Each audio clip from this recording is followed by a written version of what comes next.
I have never written or spoken about this to anyone until now.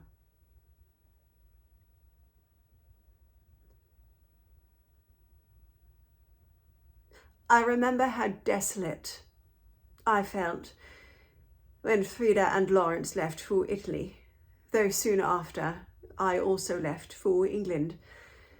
I went up to Scotland to see my father and mother. I found the same difficulty. I was again the child. I slumped back into a pattern I had not been in for years. My father had no interest in me, as far as I could make out. My mother, I think, was shy of me. But I was on my way to Italy, to Capri. Then Lawrence said he was coming, that he had been sick, that Frida had her daughters with her, that the three women had ganged up against him and he was deathly tired. And he would be arriving alone in a few days. One night, the trip to Italy took a fate-filled turn. Lawrence walked into my room, suddenly in his dressing gown. I do not believe in a relationship unless there is a physical relationship as well, he said. I was frightened and excited. He got into my bed, turned and kissed me.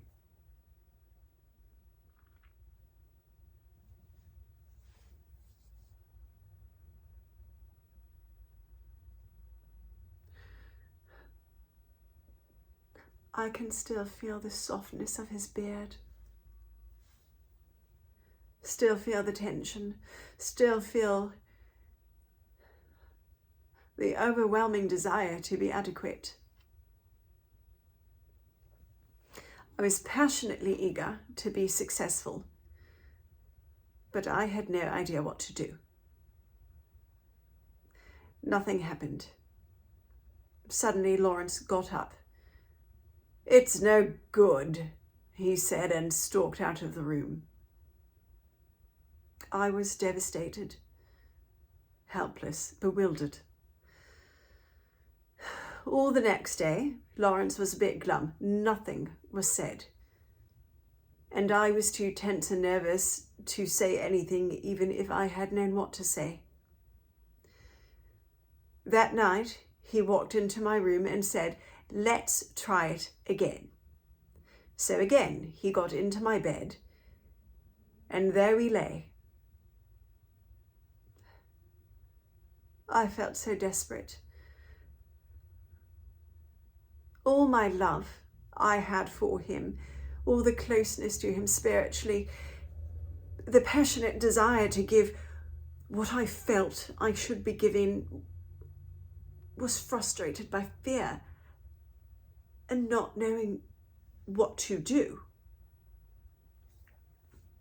I tried to be loving and warm and female.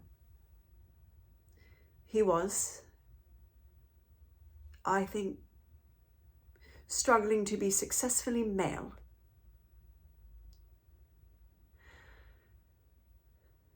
It was hopeless.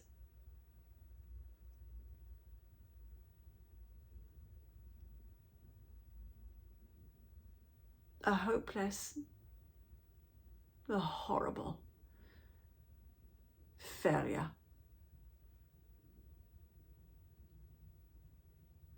He got up, finally, stalked out of the room and turned to me saying,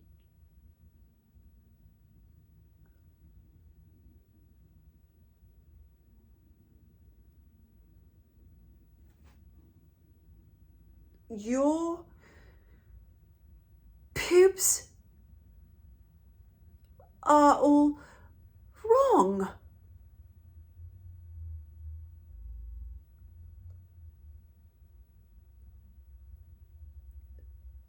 This left me ashamed.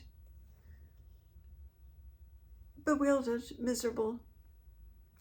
After hours of self-torment, misery and agony, I slept. Next morning early, I heard a movement in the next room. I got up and opened the door to find Lawrence busily packing. "I have to go," he said. "I can't stay." He was in a towering rage. Again, I was suddenly possessed with the mysterious ability to calm him down. "No," I said, "you can't do that. You can't go." "I can't stay," he said. "I have to go."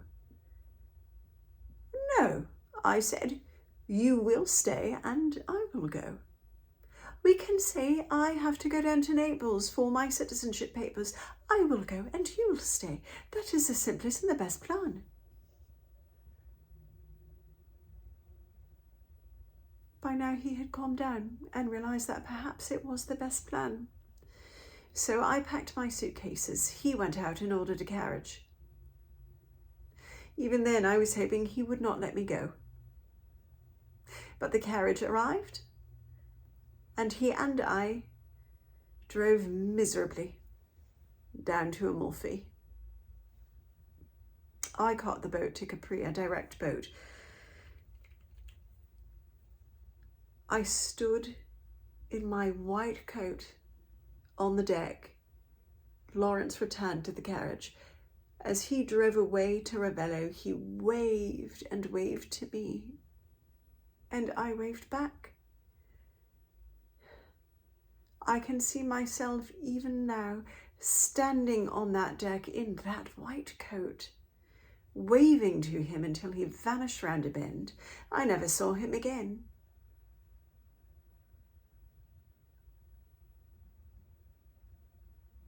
And I have never cared to wear anything white since. I went back to Taos, to the ranch. For the first week, I was entirely alone. And the powerful aura of Lawrence was everywhere. Oh, I felt him so strongly. I could see him sitting under his favourite tree with his copybook, his straw hat. The whole place was alive with him. But I was lonely, desperately lonely.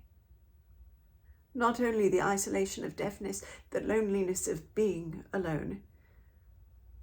I had Prince, my horse, chipmunks, squirrels, pack rats. But I was terribly and sickeningly lonely. Then the Indians came, bringing with them their tranquility and their competence. Rufina, Trinidad's wife, would borrow some small children. Little Benito Mio Bambino was one child of about 3 or 4, a charming boy. Others were smaller. These babies would put on a dance for me in the evening, Trinidad beating the drum and singing, and the babies going round and round in a circle very solemnly. Then there would be a ceremony at the Kiva, at the Pueblo. They would all disappear for several days, returning with friends. It was during this time I really learned to know the Indians, their reverence for the earth.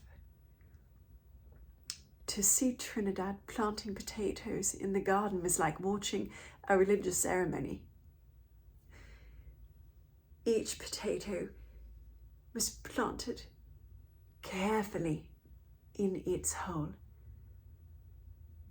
Every drop of the earth was precious, and the animals were the source of life, and water, preservation of water.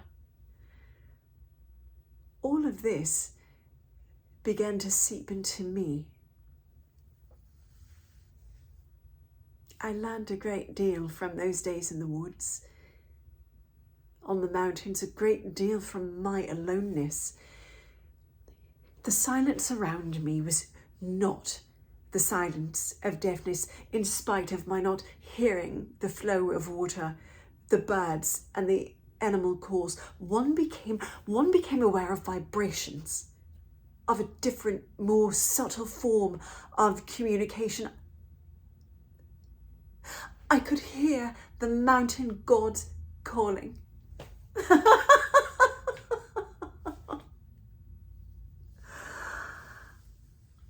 I would watch the trees dancing before the coming of rain. I also learned to say nothing of these things except to the Indians. Trinidad would look at me and say, yes, I have seen the trees dancing with each other, and describe the dance to me. Two trees bowing and dancing to each other on a windless day, deep in the forest where he had been fishing. The lovely, shadowy, attentive woods. Every move one made was watched, known, appraised. I became more aware, more attentive to the silent, invisible life around me. The Indians taught me much of their inner way of life, their closeness to the earth, their reverence and respect for the earth that maintained their lives, their calmness, their contented and well-behaved children.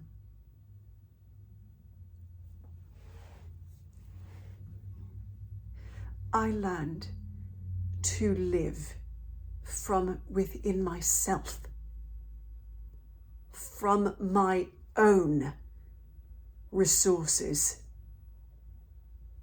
And that is the most important lesson one can learn.